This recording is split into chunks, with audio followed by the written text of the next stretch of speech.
여러분 안녕하십니까, 인승일입니다. 제가 전립선암 수술 받은 지도 오늘로 3개월이 됐습니다.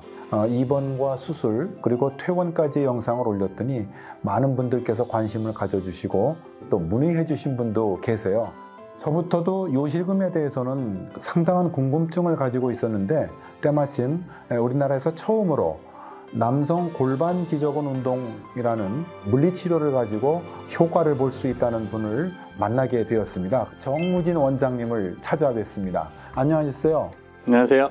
간략하게 자기소개 좀 부탁드리겠습니다. 안녕하세요. 저는 물리치료사 정무진이라고 하고요. 지금 현재 서울에 있는 매일건강재활운동센터의 대표로 있습니다. 한국에서 최초로 남성 골반 건강이라는 분야를 전문적으로 하고 있는 물리치료사입니다. 남성 골반 건강에는 전립선암 수술 전후 재활뿐만이 아니고 전립선염이나 만성 골반 통증 증후군 혹은 배뇨나 배변 장애들을 다루는 분야입니다.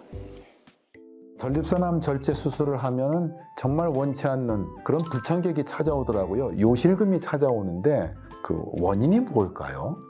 전립선암 수술 이후에 요실금이 생기는 가장 대표적인 원인 중에 하나는 이 요도를 잡아주는 근육이 소실되기 때문인데요. 요도를 잡아주는 근육은 크게 두 가지가 있는데 이 방광의 목하고 전립선 부분에 있는 내부 요도 관략근이라고 하는 게 있고 그 바깥으로 조금 더 나오는 외부 요도 관략근이라는 게 존재를 해요. 근데 전립선 절제술을 진행을 하게 되면은 이 내부 요도 관략근이 어쩔 수 없이 조금은 손상을 받거나 소실되게 돼요. 그러다 보니까 요실금이 더 생기는 건데 이 내부 요도 관략근이 굉장히 중요한 것은 심장과 같이 내가 스스로 조절할 수가 없는 근육이에요. 그렇다 보니까 소변이 셀 것 같으면 알아서 막아주고 소변이 나와야 되면 알아서 풀어주는 것인데 이러한 근육들이 소실되다 보니까 어쩔 수 없이 요실금이 더 생기고는 합니다.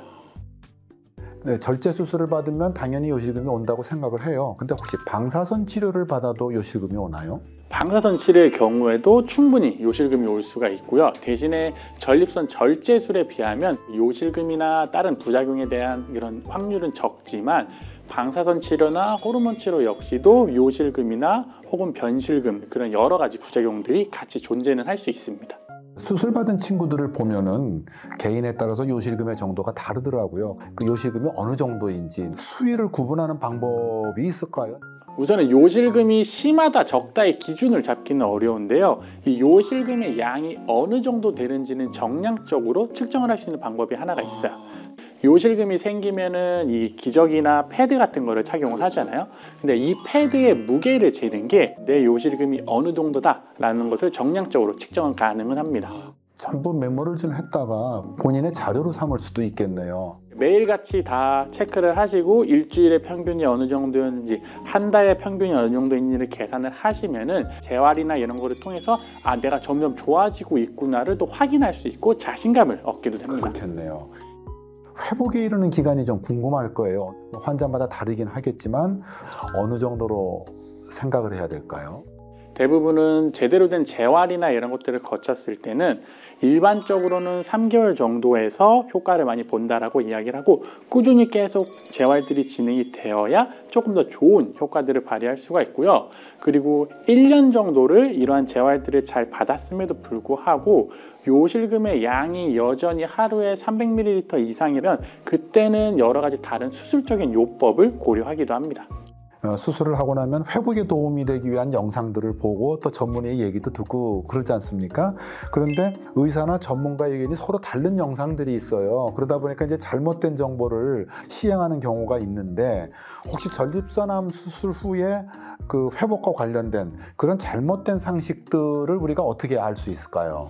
대표적인 잘못된 상식들을 예시로 들어서 말씀을 드린다면 우선은 골반 기저근 운동을 아마도 케겔 운동이라고 여러분들이 많이 알고 계실 텐데 이 운동을 열심히 하면은 요실금이 줄어든다 라고 알고 있는데 맞기는 맞습니다. 하지만 이 운동을 정확하게 하는 것이 필요하고 단순히 항문을 조이듯이 힘을 주는 것은 특히 전립선암 수술 이후에 남성의 요실금에 있어서는 크게 도움이 되지 않을 가능성이 굉장히 높아요. 그래서 앞쪽에 조금 더 집중을 해서 운동을 하는 것이 필요하고요.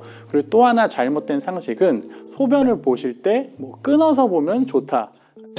저 끊어서 했어요. 사실은 이것은 굉장히 좋지 못한 습관이 될 수도 있어요. 그러니까 소변이 나올 때는 방광 근육은 이렇게 수축을 하면서 소변을 내보내고 요도 관략근이나 골반 기저근들은 이완을 하면서 놔줘야 되는데 내가 인위적으로 자꾸 힘을 주게 되면 소변이 나가는 과정에서 골반 기저근들이 수축을 하게 돼요. 그러면 방광은 오히려 혼동해서 소변이 나가면 안 되나 보다 하고 소변을 다 내보내지 못해요. 그러다 보면은 잔뇨감이나 이런 것들이 남을 수가 있고 더 심하면은 요도나 요로 감염이 생길 수도 있기 때문에 이것 또한 굉장히 잘못된 상식 중에 하나입니다. 왜냐하면 이제 제 입장에서도 저는 환자였어요. 수술을 받았어요.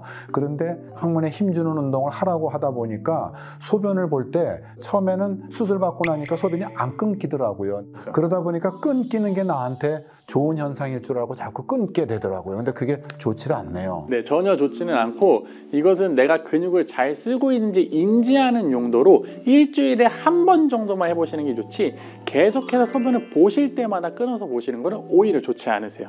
괜히 했네. 그러면은 전립선암 수술 이후에 요실금에서 벗어나기 위한 재활 방법, 병원에서는 케겔 운동 정도예요. 그리고 이제 열심히 30분 이상 걸어라. 그런데 그런 재활을 자세히는 알려주질 않다 보니까 혹시 확실한 재활 방법을 좀 알려주시면. 케겔 운동이나 골반 기저근 운동들이 요실금에 있어서 1차적인 보존적 치료 방법이에요. 근데 이것들을 우리가 정확하게 잘 할 필요가 있어요. 아까도 말씀드렸다시피 항문을 조이는 것은 골반 기저근 중에서 뒤쪽에 집중을 하는 운동이기 때문에 전립선암 수술 이후에는 앞쪽에 있는 요도의 관략근에 집중해서 운동하는 것이 굉장히 중요하고 사람들마다 밥 먹는 양이 다르고 무언가 견디는 양들이 다르듯이 이 운동들 또한 나에게 맞는 수준 이것들을 정량적으로 잘 측정을 하고 해야 되는데 아무래도 일반적으로는 그냥 뭐 10초씩 10번 하세요. 뭐 이렇게 이런 식이 되다 보니까 그렇다 보면은 제대로 된 운동이 되기가 어려워요. 그렇기 때문에 이것들은 전문가와 같이 검사를 하시고 평가를 하셔서 같이 운동을 하시는 것이 훨씬 더 좋고요. 그 외에도 방광에 대한 훈련들도 같이 들어가면 좋은데 방광 훈련이라고 하는 것은 방광의 용량을 늘려주는 거예요. 전립선암 수술하고 나면은 보통 야간요들을 굉장히 많이 겪으시는데 방광이 저장할 수 있는 용량이 굉장히 작아졌다 보니까 야간에도 소변이 조금만 차면은 배뇨에 대한 욕구가 나오는 거예요. 이러한 방광의 용량을 늘리기 위한 방광 훈련들도 필요한데 이것 또한 전문가랑 같이 재활을 진행하시는 것이 훨씬 더 좋습니다. 또 제 경우는 전립선암을 판정받은 뒤에 수술까지 대략 한 3개월 정도 시간이 있었어요. 근데 그동안에 저는 한 게 없어요. 수술 받기 전에도 해야 될 운동이 있을까요? 수술 받기 3개월 정도의 시간이 있다면 당연히 여러분들이 먼저 하셔야 되는 것은 골반 기저근 운동이에요. 우리가 운동을 미리 해놓으면은 예를 들어서 원래에 대해 능력이 이 정도라고 치면은 운동을 미리 해서 능력들을 올려놓는 거예요. 수술을 하게 되면 당연히 능력들은 떨어지게 되겠죠. 운동을 미리 해놓지 않으면 떨어지는 게 여기서 이만큼이 떨어지는데 미리 능력을 올려놓으면 여기서 떨어지더라도 이 정도밖에 떨어지지 않는 거. 그러다 보니까 일반적으로 하지 않은 분들에 비하면 훨씬 더 부작용에 대한 예후가 좋을 수밖에 없죠. 아까 잠시 저한테 힘주는 부위를 알려주셨지 않습니까? 근데 진짜 위치가 다르더라고요. 그러면은 이제 찾아오는 횟수라든지 여기 와서 운동하는 시간이라든지 이건 어떻게 잡고 있으면 될까요? 병원이나 혹은 그냥 운동을 가시더라도 뭐 주에 몇 번씩 오세요 이런 것들이 있을 텐데 저를 굳이 자주 뵐 필요가 없는 재활 중에 하나예요. 그래서 보통은 초기에는 2주에 한 번 정도로 오세요. 초기 2회 정도는 근육을 잘 쓰는 것들을 인지하는 게 중요하다 보니까 초기에는 그렇게 오시지만 이후에 운동들이 잘 된다고 한다면 한 달에 한 번 정도만 저를 뵈면서 시간이 그렇게 길지는 않아도 됩니다. 숙제를 주면 얼만큼 잘 해왔는지 숙제 검사 받는 거나 마찬가지겠더라고요. 그렇죠. 선생님도 해보셨지만 10초 정도로 유지한다 하더라도 실제로 보시면은 뭐 2초, 3초밖에 안 되셨잖아요. 이런 것들을 정확하게 파악을 하고 나에게 만든 운동량을 하는 게 중요하다 보니까 대부분 제가 그거를 검사하게 되고 조금 더 올라가는 그런 운동들을 시켜드리는 게 제 임무죠. 근데 오시는 분들의 만족도는 어때요? 오시는 분들의 만족도는 대부분은 좋으신 편입니다. 근데 이제 대부분 조금은 처음에는 굉장히 좀 마음에 안 들어 하시는 분들도 계세요. 왜냐면은 여기서 무언가 이런 거를 받으면은 금방 좋아질 거라고 다들 그렇죠. 생각을 많이 희망이 하죠. 크니까. 맞아요. 근데 내가 팔 운동을 이렇게 한 달 정도 했다고 해서 갑자기 근육이 빡 생기지 않는 것처럼 이것은 운동을 꾸준히 하고 내 능력이 올라가면서 시간이 좀 필요해요. 그러다 보니까 최소 기간이 3개월 정도라고 말씀을 드리는 거예요. 어느 정도 기간이 진행돼서 실금이 많이 줄어드시는 분들은 만족도는 굉장히 좋으신 편입니다. 그거하고 똑같아요. 바캉스 시즌 앞두고 한 달 전에 피트니스에 가서 운동하는 사람들이더라고요. 아, 그렇죠. 그런다고 뭐 몸짱이 되지는 않으니까요. 태어날 때 보면은 요실금을 위해서 이제 병원에서 이렇게 종이를 줍니다. 준비물 같은 거 기저귀라고도 써 있고. 근데 반드시 기저귀는 아닙니다. 본인의 상태에 따라서 기저귀가 아닐 수도 있고 패드일 수도 있고. 다만 팁을 한 가지 드린다면, 저도 입원 전에 어느 분이 기저귀를 차야 되니까 팬티는 전부 트렁크로 해야 된다는 거예요. 그거를 사려고 했는데 막상 보니까 그게 아니더라고.